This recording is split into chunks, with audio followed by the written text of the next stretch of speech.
রসিকেরা বলে বাংলাদেশ ক্রিকেটের ফ্যান ফলোয়ারদের হৃদরোগের ওষুধ খাওয়া উচিত অন্তত দুবেলা। কারণ অল দ্য টাইম তারা থাকে থ্রিলার সিনেমার উপর।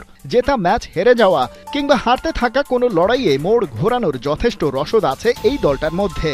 সেই বাংলাদেশ ফ্যান বেজ এবার তৈরি হচ্ছে এক দীর্ঘমেয়াদী সুপার ডুপার থ্রিলারের জন্য। 2027 বিশ্বকাপে মেহেদী হাসান মিরাজের দল সরাসরি কোয়ালিফাই করবে কিনা তা নিশ্চিতভাবে জানতে এখন থেকেই অপেক্ষা করতে হচ্ছে একই বছরের 31 মার্চ পর্যন্ত। কারণ আইসিসি নতুন একটা খবর দিয়েছে, বাংলাদেশকে র্যাঙ্কিংয়ে 10 নম্বরে ঠেলে 9 উঠেছে ওয়েস্ট ইন্ডিজ। মাঝের দেড় যুগ ওয়ানডেতে যে টাইগাররা এক অঙ্কের ঘরে ছিল তাদের সর্বনাশটা আসলে করেছে পাকিস্তান। ক্যারিবিয়ানদের কাছে হেরে তারা নেমে গেছে 5-এ, শ্রীলঙ্কা চলে গেছে 4-এ। আর 77 রেটিং নিয়ে দেয়ালে পিঠ ঠেকে যাওয়া পজিশন 9 থেকে বাংলাদেশ গেছে 10-এ।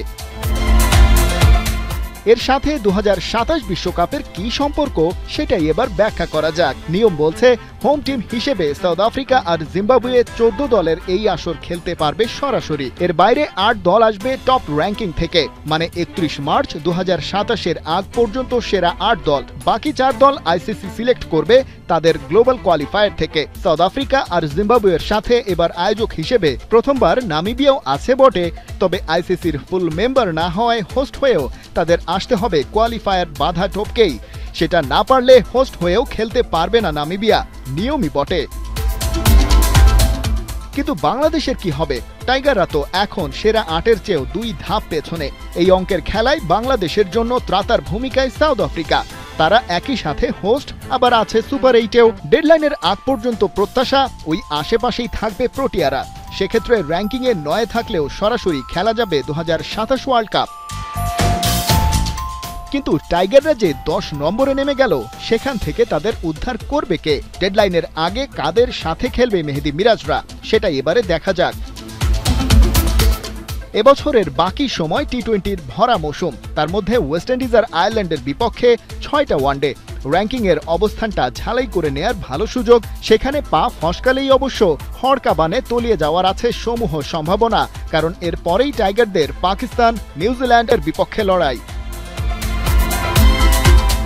ওই পথটা কোনোভাবে পাড়ি দিলেই 2026 সালে থাকছে রিকভারির সুযোগ। জিম্বাবুয়ের বিপক্ষে 5 আর আয়ারল্যান্ডের সাথে 3 ওয়ানডের সিরিজ কাজে লাগাতে পারবে মিরাজরা। রিভাইজড শিডিউলে একই বছর ভারতের আসার কথা বাংলাদেশে, আর সাউথ আফ্রিকা সিরিজ তো আছেই। ডেডলাইনের বছর 2027-এ এখন পর্যন্ত কোনো শিডিউল ওয়ানডে ম্যাচ নেই। র্যাঙ্কিং, রেটিং আর এফটিপির এই সমীকরণ অনেক জটিল হলেও হিসেব কষে অনুমান করা যাচ্ছে টিপিক্যাল বাংলাদেশের মতো তাদের প্রিয় ওয়ানডে ফরম্যাটটা খেলে যেতে পারলেই সরাসরি 2027 বিশ্বকাপ খেলতে পারবে টাইগাররা, যদি কপাল মিরপুরের উইকেটের মতো আনপ্রেডিক্টেবল আচরণ না করে আর কি। খালিদ জামিল, 71।